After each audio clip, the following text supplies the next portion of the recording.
This is Lewis Hart for the Ring Magazine. Delighted today to join with Frank Warren here in London. I was thinking, Frank, I think I've seen you more in the last sort of 2 weeks than my whole family. I know, people are talking. You said this again. I hope they're saying good things. What would they say? So hopefully good things. But hopefully the people will be talking about a great fight on May 10th. It is a great Arena. fight. Leigh Wood, Cacace. Yeah, you must be buzzing to have this over the line. It's an unbelievable fight. You know, you've got two consummate professionals there. Anto last year showed what he's all about when he gets his nose to the grindstone, gets down on it. Beat two-time world champions last year in Joe Caldina and also in Josh Warrington. Amazing performances, and put himself well and truly on the world stage. And now he's fighting another former two-time world champion, very popular guy who in 2022 was ring fight of the year, and knockout of the year.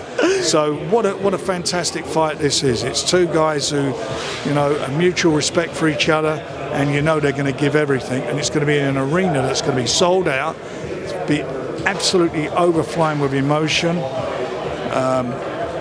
It's going to be great. You know, Leigh said to me today he's already done 5,000 tickets. Yeah.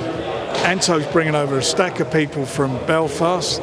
They probably want to see revenge for what he did with McCann in there, which was that Ring Magazine Fight of the Year.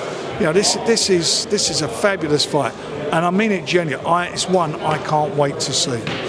For yourself, Frank, where you see what Anto's been like, and you spoke about in the press conference the last couple of years that before the Caldina fight, he weren't really living the life. Or, no. You know, so for him, and anyone in Belfast will tell you how good Anto is. So for him to finally realise his potential, how good do you think that is for himself?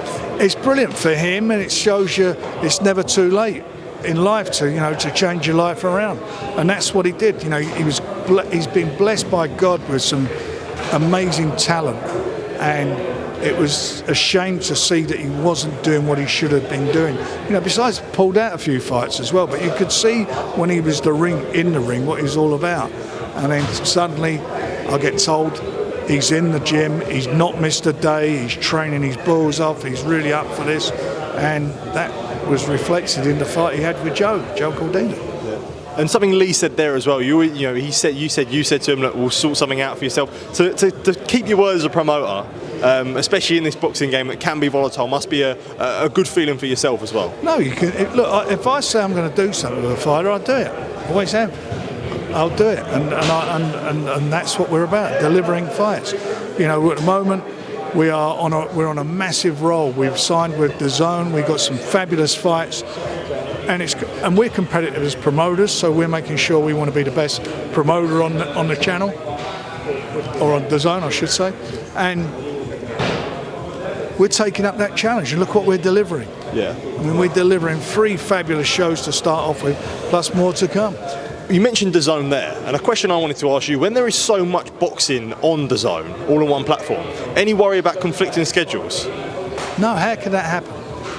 Why would you put 2 shows with 2 different promoters on the same platform on the same night? That's a nuts thing. They're not stupid. That's not what they're. So what, they're going to pay us and pay them to split their audience? Yeah.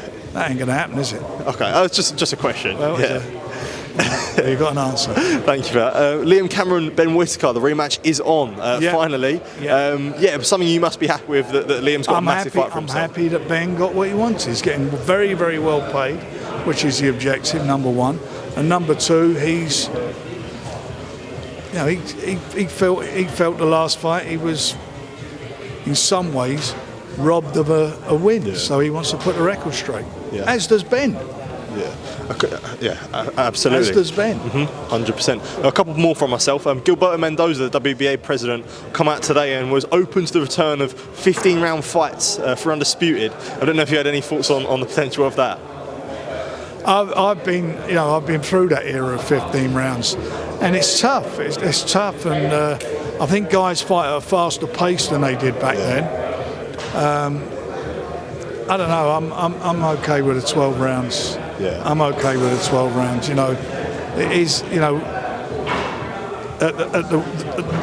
as I say, the pace these guys fight at, things have changed over the years as regards to their training and their, and fitness levels and so forth. I mean, you get guys now it used to take somebody, say, 15, 20 fights at least before they even fought a 10-rounder, let alone a 15-rounder. Kids are now fighting for titles after 10 rounders or 12 rounders after 8 or 10 fights. Final one from myself, Frank. Is there any regards with Dennis McCann? Is there any update that we could see for himself? I had a conversation with his barrister today and his manager, and they're just working their way through it. Okay. Frank, always a pleasure, mate. Good to see you as always. And catch up soon. Top man. Thank you.